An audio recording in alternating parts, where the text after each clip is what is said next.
I can't tell you how many times I get asked, what is your advice for someone who wants financial freedom? Now, first thing, who doesn't want financial freedom? I think we all do.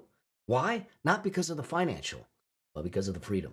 And in this episode, I'm going to give you my brutal advice for someone that wants financial freedom and how to get you there. All right? I'll see you in the episode. All right, so financial freedom. A lot of people talk about it. A lot of people say they want it. A lot of people trying to figure it out. But the question is, what do you need to do to get there? Now, a lot of all my work is about that because I truly believe financial freedom is your birthright. For some reason, our society is in a situation where we've been raised to not talk about money, that money's a taboo topic. Oh my gosh, we should never have a conversation around money.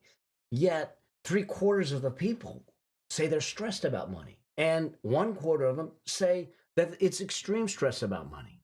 And then when you look at the debt statistics, people that have credit card debt and student loan debt and all those things, and the state of their own personal finances, it's a travesty. Why? Because we choose not to talk about it, because we choose not to walk it. Most of our money lessons are caught, not taught. In other words, we see people, we learn from them, at least we think we do, and we go do it. But we think that's the right thing to do. And we think that burying ourselves in debt is okay. Or we think that just overspending is okay. We think that using payments is okay. Now, it can be if you're smart, strategic, and you have a plan and all that stuff. But it may be the thing that's hindering us from financial freedom. And the problem is that we're not having these conversations. And if we're not having the conversations, we don't know what to do. Now, I get often asked, what's your advice for someone that wants financial freedom? Now, there is a whole lot of things to talk through, and I build it all out and give you the recipe and the prescription in my book, Building Your Money Machine, okay? But I want to give you like some elements to think about in this episode that this is what I would say would be my brutal advice to someone that says, hey, I want financial freedom. What would you tell me to do? And here's what I would tell you to do. And I'm going to give you some things. I'll walk you through some things. And hopefully it puts you on the field, because the other thing that we need to understand is that if you're not on the field playing the game, you can't win the game. No one wins the game sitting in the stands or on the sidelines. Get on the field. So here's what I would do. And I'm going to jump to my iPad on this. But what I would do is number one, always start with your lifestyle desire first, okay? And here's what I mean by this, is that we often, especially in today's world, you get on Instagram or anything and you get on your phone or you get on the media, social media, TikTok, and what do we have? We have so many people parading their facade of the perfect life in front of us. The Lambos, the planes, the boats, the fashion, all that stuff, as if that is the happiness. No, it's material stuff. Now, don't get me wrong. I love nice stuff. My wife and I have nice stuff. But that isn't what gives us the immense amount of joy in life.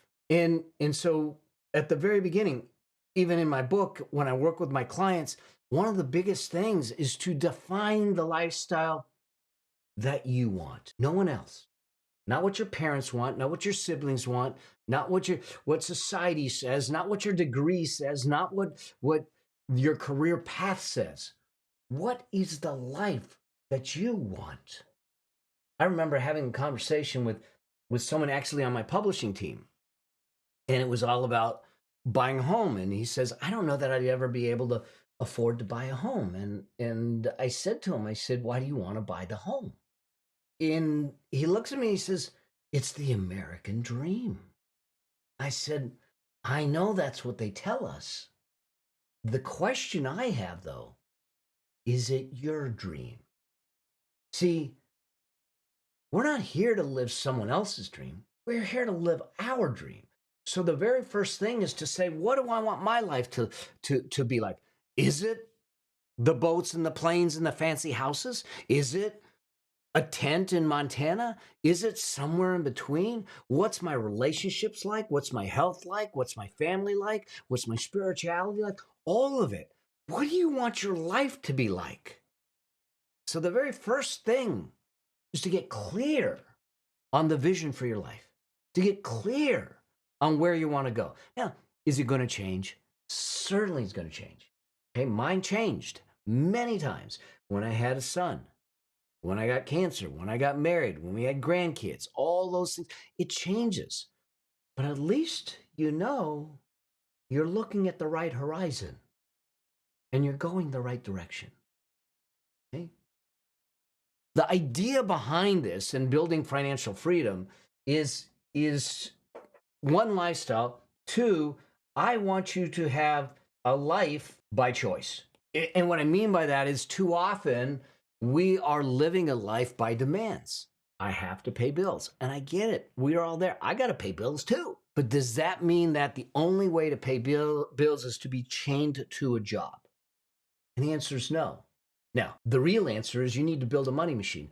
The real answer is that you have to build something that is outside your efforts. And that's what the money machine does. Okay? But the idea here is to know that the ultimate purchase that you can make in your lifetime is your freedom. Because when you do that, you're no longer chained to a job. You have work optional. I get to do what I do. I don't have to do what I do. I get to do what I do because it's joyful, because it's in service, because it gives back, because it makes a difference, and because I know I can change some lives. But I do it at my option. That's what I want. Now, so now you kind of look at that. So then the next piece is you have to put a price tag on it, okay? What do you think that this dream life is going to cost? Now, this is an estimate, especially if you're young. We don't know what things are going to cost, but we can get an estimate so we at least have a trajectory and a target to go towards, because there's the number that we need to get to. And why is this important? The biggest reason is because if you don't put some number down, you'll never know what your finish line looks like. You don't know if you're running a sprint, a marathon, an ultra marathon, a mega marathon. I don't know. But the bottom line is that until you define what the target is, what that price tag is, you don't even know when you'll get there. I made that mistake. I was running and running and running, and I ended up in a bike accident because I was distracted, because I was so focused on I was angry. I got on a bike and ended up in an accident with a grade 4 concussion. I had a dear, dear friend who had retired at 37, and he asked me this question: how much is enough? How much is enough? And I couldn't answer it. I couldn't answer it because I didn't know. I was just running. And I just thought that maybe one day when I got there to that enough point, I would look back and say, this is enough. But I kept moving the mile marker. I didn't know what enough was. I didn't know what the price tag was. I didn't even know what the life was I was going after. I just was going after something. And so this is why I want to start with lifestyle. I want you to start with lifestyle. I want you to put a price tag on it for now. We'll change it as life changes. As life ebbs and flows, we may change it. But that allows us to understand a little more about the race that we're becoming. And then this one, which is something that might surprise people, is, okay, now you know that. Who do you need to be? And what I mean by this is that dream is going to ask something of you. You have to have a certain level of skill. You have to have a certain level of knowledge. You have to have a certain level of drive. You have to have a certain level of demeanor. What is it? Who do you need to be to create that and make that a reality? And ask and do that. This isn't something that you can just sit and say, I'm going to contemplate it. I'm going to energetically just attract it to me. It doesn't work that way, okay? It's going to take action. It's going to take movement. It's going to take work. Now, it's not complex. It's simple, but it doesn't mean it's easy. Whatever your facts, whatever your circumstances, whatever your age or stages, you might be in debt, you might not be in debt, you might be just coming out of something, you might be coming from a divorce. Whatever it is, I get it. The circumstances may make it difficult, but difficult doesn't mean impossible. But we got to ask ourselves, who do I need to be that? Who do I need to be the father, the mother, the spouse that I want to be, that I defined in that first step? Who do I need to be? Okay. And then number 5 is to create a plan. Create a plan. Now here's the thing, and might hit hard for people. You already have a plan. And you might go, no, I don't. Oh no, you do. You do. It might be a haphazard plan. If you don't have a deliberate, intentional plan in place that is by your own design, then you're living someone else's plan. And it may be the whims of what's going on in the day. It may be the whims of the media or social media that you saw. It may be the whims of other people in your life. But it's a plan. It just may not be the right plan, and it ain't going to get you there. So we need to create a deliberate plan and ask the question, the plan you created, will it get you where you want to go? Will it get you where you want to go? Okay. And if it won't, we need a different plan. All right. That leads me to number 6. Number 6 seems obvious. Spend less than you make. Spend less than you make. Now, it seems obvious. Look, building wealth, like I said, is simple. Make money, spend less, save the rest. That's it. Invest the rest, basically. Okay? That's it. How you invest it, some of the other nuances, okay. But at the core element of it, if I am not making money and I'm not spending less than I make, and I'm not using what's left over to build that life, to build that money machine, then we're never going to get there. At the core, that's all we're doing. Spend less than you make. Be really clear about it. Here's the thing. Your ability to create wealth, your ability to build wealth, to build this money machine, to have financial freedom, has far less to do with your ability, with your income, the money, and has far more to do with your behaviors, your choices, your habits, your decisions. And so when I say spend less than you make, what we're really talking about is your choices, your decisions, and your behaviors around money. And so we have to be really deliberate with that if we choose to get financial freedom. If you don't want to, I get it. But when you look at the pattern of people that have achieved it, what do? They were very deliberate in their behaviors. They were very specific in their habits. They knew exactly why they were making decisions. And they made this, number 7, investing, a priority. They weren't worried about trying to live a life today on credit that they couldn't afford to live. That they weren't worried about sitting back and saying, I want to look wealthy. They wanted to be wealthy. They wanted to live the rich life. And so what they did is they actually sat back and said, I'm going to make investing a priority. Every dollar that comes in, there's a portion that's going to go towards my financial future before I worry about today's lifestyle. And I'm going to focus on making money, investing money, and creating a life. And then number 8 is really about, and this is the first milestone I got to get you to, get to your first 100K as quickly as possible. It is the hardest part of the journey. The first $100,000 is the hardest part of the journey. Here's the thing. If you look at it, let's say you're putting $10,000 a year away at 8%. Now, this was an example that some dear friends of mine, Brian Preston and Bo Hansen and the Money Guy Show did. So they did the calculations. I'm going to use it because I think it's such a powerful example of why it's so important. Your first 100,000 is the most difficult. And I had a whole nother video and episode. We'll hook it up in here for you to know why it's that way. And it needs to be that way. But once you get past the 100,000, why is that such a pivotal point? Watch what happens. $10,000 a year, $10,000 a year at 8% is going to take you 7.6 years. 7.6 years to hit your first $100,000. So you're sitting back saying, oh my God. Now that 7.6 years, what I call that is the wealth flatline. Okay, because it's not going to feel like you're making progress. It's not going to feel like you're getting anywhere. And you're going to say, this is stupid. It's not getting me anywhere. But what you're doing is you're compressing a spring. You're compressing a spring that when it releases, it releases. and expands and grows. It is what happens after that that matters, because that's where your money is working harder for you than you did for it. Hence the money machine, the subtitle of my book. Because after your first $100,000, to get the second $100,000, if you keep that clip of $10,000 a year at 8%, instead of 7.6 years, the next 100,000 only takes you 4.7 years. Okay, 30% less.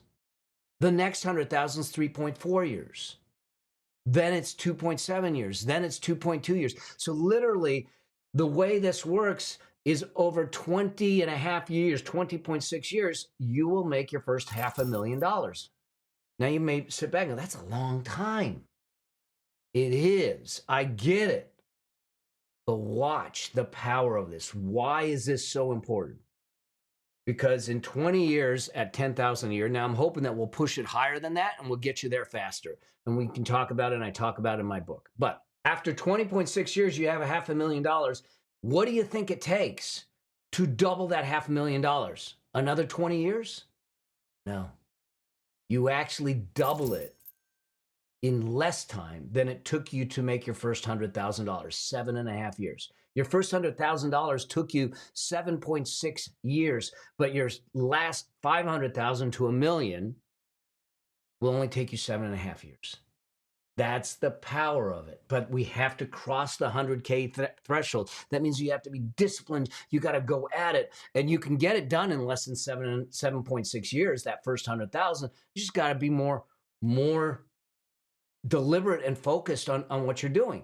But that's the threshold that starts to get you into momentum, to get you into critical mass, where things start to work for you instead of you having to work for it. Okay. Number 9 of my brutal advice. Number 9, this is a lifelong journey. Okay. This is not a destination. This is not something that you just do and say, I'm done. It is a journey. It is long-term. It is long-term thinking. And I believe that, like my financial freedom journey, it's not over. I mean, we're fine. We're free. We're doing whatever we want to do. But now my responsibility is to, one, make sure that my son, his wife, my grandkids, and all the missions and movements get the benefit of that journey and can carry it on when I am through. When my wife and I are through, that they get to carry it on. So it is not just your lifelong journey. It becomes a lifelong journey beyond you. This is why I say to live a life that outlives you. And so we need to look at financial freedom through the eyes of a long-term journey, and that it's constant. Not that it's constant stress, but it is something that never really ends. We're always on it. It's part of life. It's who we become. And then the last piece is this, is to focus on richness, not wealth. Here's what I mean by this. Wealth is a statistic in the bank account. Wealth is just a number. I know a lot of wealthy people. I know people that have hundreds of millions and even billions in the bank account. Yet they live bankrupt lives, unfortunately. There is no richness in their life, in the sense that they're not experiencing life. They're not loving life. They're not sharing life. They're not feeling life. Richness comes from the feeling, from the experiencing, from the sharing, from the loving, from all of that. And if all we're doing is chasing financial freedom for the wealth, for the bank account, you're going to find that it's an empty existence. You're going to find that it is appealing on one side. I can pay for whatever I want. But it's horrible on the rest of it, because inevitably you feel lonely, you feel empty, you feel a lack of content, unfulfilled. It is a challenge. So focus on how do you build richness in the moments of your life, because richness doesn't necessarily require money or wealth. It's how you experience it. It's the joy in the moments. It's making the moments matter. And if we stack those moments effectively, we live a rich life. Wealth will be on the journey. Follow the plan. Follow this advice. But here's the thing. It isn't quick. It isn't overnight. And it isn't something that you start and stop. You get in the game, stay in the game, lifelong journey, long term, but live it each and every day with discipline, with the right habits, with the right choices. You'll get yourself there.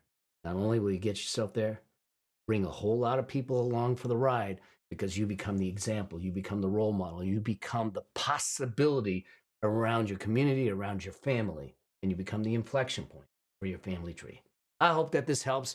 I know that I was direct on some of it, but I wanted this to be my brutal advice for someone that wants financial freedom. I'm going to shoot you straight. That's what I do. I got nothing to sell you as far as investments or insurance or anything like that. But I do want to sell you on one thing. It's your dream, possibility of it. Like I said, financial freedom, it's your birthright. We just got to go claim it. If you need the recipe, if you want the prescription, then let's give it to you because it doesn't have to be complicated. It's actually, in fact, very simple, but it may not be easy. But you don't have to do it alone because I'm with you every step of the way. So till I get a chance to see you in another episode or on the road as I'm speaking or on one of my other live calls, always, always strive to live a life that outlives you. Stay on the journey to financial freedom. It's your birthday. See you in the next episode. Cheers.